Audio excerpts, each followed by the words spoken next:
What's going on, folks? Welcome again to another episode of Reflecting Him, where we here at Blueprints for Living Ministries believe that our greatest duty and, of course, our highest honor is to reflect God's image outside of Eden. So, I know it's been a while. I haven't had an episode in, I don't know, maybe 2, 3, 4 months. Actually, 2 months, something like that. It's been a while, but a lot of things been going on. A lot of good things, and I've been struggling in other areas of my life, just like you. I've got my fair share of trials and tribulations, and then we go through things. We go through these seasons, and we plateau, and we drop, and we go high. And really, we're just all over the place. But all in all, God is good, God is great. He's got a plan for my life and for yours. So this episode, what I want to talk about is preparation. And I want to narrow it down, because one day eventually I hope that this podcast makes it to the Pando app on the Inmates tablet, so that I can tailor my messages specifically towards the inmates. For now, though, it's for anybody who cares to drop a view, drop a like. And I want to talk about preparation for the inmate who's getting out. So I guess we can say this episode is dedicated to the loved ones who have someone who's locked up. Now, if you don't know, I have been assigned to serve as the incentive dorm coordinator at the Dominguez State Jail. It's a great privilege, great honor to be able to return to a unit I used to be incarcerated at and serve them in there. And this incentive dorm is pretty great. It's pretty good, actually. Inmates have rare amenities that when I was doing time, never thought TDC would allow to be introduced into a dorm. For example, these inmates in my dorm have a refrigerator. They've got big old coffee pots and miniature ice makers, and they've got, a refrigerator, board games, and just kind of cool things. Stuff that I never saw growing up in prison. But anyway, what I'm doing, in addition to blessing them with amenities, is I'm bringing them lessons and teachings once a week.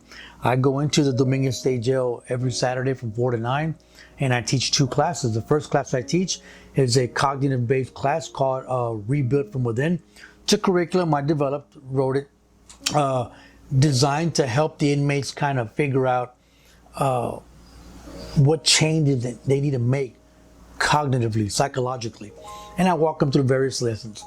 And I do that for 2 hours, take a 1-hour break, come back, and I teach God's Design for Life, which is the curriculum of my ministry, Blueprints. And here lately, I've been placing a lot of emphasis to the men there at the unit, in my class, both classes actually, on the idea of preparation. I asked them, for example, yesterday when I was in class, I told the class, hey guys, how do you know you're ready for the free world? Like everyone in here, I look around the room, everyone in this room is just dying to get out. Everyone's just, man, I can't wait to get out. And I'm going to get a job, but I'm going to go here, I'm going to do that. I'm going to reconnect, I'm going to make amends, like all these plans the inmates have. And they're nodding their head, like, yeah, man, when I get out, I'm going to do this. And I asked them, but how do you know you're ready, right? I've got this look from the guys that were just kind of looking at me like, okay, what's Ruben up to? He's trying to get us here. They know me pretty good. And I told them, look, let me be honest with you. Every person I know that got out, including myself, we messed up. We messed up this much, or we messed up this much. The bottom line is, a lot of us who were locked up, for example, at the Torres unit, me and some other brothers who were preaching and teaching, and we were coordinators, and we were doing all these great things for God, revivals and programs, and we got out and we failed. We messed up. And it was a shock for me personally to have experienced a 1 year of setback, spiritually, psychologically. Like I was just gone. It's like if I had given up. And I talk a lot about the disillusionment that occurs in a lot of inmates' minds and in their hearts when they get out and things don't pan out the way they thought they were going to pan out. And so what I tell them is that you can't really prepare for every situation when you get out. But what you can do is develop some healthy habits. What you can do is develop some principles, some bedrock principles within yourself that are going to help you get back up really quick once you fall. Because, and this is controversial, but it's the truth, I tell them everyone's going to fall. Every single one of you guys, when you get out, you're going to mess up somehow, some way. And they look at me like, man, that's messed up, dude. Like, you're cursing us. I'm not cursing you. It's the truth. The fact is, people get out and they mess up. So what you want to do is have some principles. You want to have a good foundation so that when you fall down, you can get back up really, really quick. Which takes us full circle back to the idea of preparation. I asked them, how do you know you're ready? Now they're quiet. So I told them this.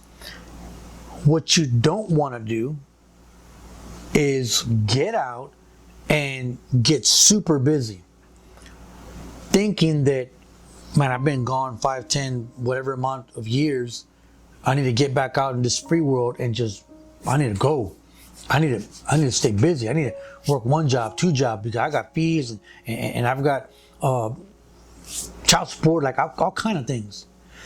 A lot of inmates, if not all of them, think that they need to get out and catch up. So they become too busy. Now, if you're a loved one and you've got somebody who's locked up, this is my encouragement, my advice to you. When your loved one is released, you want to love them and be there for them and help them, but you want to encourage them not to get too busy. You want to encourage them to settle in, be cool, be calm, take your time, and slowly get back into the swing of things. Because I'll put it to you like this. When an inmate gets locked up, he doesn't go full force into the prison subculture. No, he's got to learn. He's got to adapt. He has to adopt. He has to learn the ins and outs and slowly develops a routine. And after a few years, he's going. Same thing when he's released into society. Inmates, male or female, can't just get out and boom, take off. No, you've got to readjust. It's a culture shock. You've got to get out and take your time and figure out, okay, what's going on out here? Who am I? What's my role? What am I supposed to do? What am I not supposed to do? And slowly work yourself back into the swing of things. A lot of inmates don't do that. I've known one too many who get out and just rock and roll thinking, man, I gotta go be a truck driver. There's nothing wrong with that, by the way. But big money, I gotta go to the oil rigs. Nothing wrong with that. A lot of money. But they're in a hurry to make a lot of money and then fall and then slip up. There's an extreme sensory overload that occurs when the inmate is released. Been there, done that. And it's a culture shock. So we need to encourage them to slow down, pace yourself, and what's going to help you to help them to slow down is this right here. Don't give them the hint, the idea, or any type of impression they need to hurry up and get on the ball. Yes, they need to get a job. Yes, they need to begin to pay their fees and go to their classes and all that good stuff. But if as a loved one, you begin to, so like bottom line, your job as a loved one is to help them pace themselves, help them not be in a hurry, help them, get on their feet slowly. Because as I mentioned earlier, just as when they entered the prison system, they didn't automatically just start going and running and go. It took time for them to get to a place of comfort and routine. Same thing when they get out. Because if we're getting out and we're in a hurry, we're going to stumble and we're going to fall. And if the inmate doesn't have the right support system or the right amount of character, that fall is going to result in drug abuse, alcoholism, and criminal lifestyles. So think about that. Think about how you can encourage your loved one to be prepared, not by pushing them to hurry up and do things, but by helping them learn a pace, develop a safe, healthy routine, and being there for them. Because if they believe that they have to hurry up because you're pressuring them, now obviously there's a balance there, but I think you know what I'm talking about. If they feel like they have to hurry up and do something because you're pressuring them, then they're going to experience anxiety, frustration, and they're going to want to give up. And that's the last thing that we all want, correct? So guys, girls, God bless you. Please, let's do this together. Let's help inmates. Let's get back. Let's get them involved in community service. Let's get them involved in churches. Let's get them back in the family, and let's help them get to where they need to be, knowing that they don't have to go back, knowing that they don't have to turn back to a life of crime, because they have something to live for. They have a support system. They have people who care, who aren't trying to push them to hurry up and do things, but are helping them develop a safe and healthy routine to do what they need to do so they can be who they need to be. God bless you guys. Hope you have a good one. We'll see you in the next one.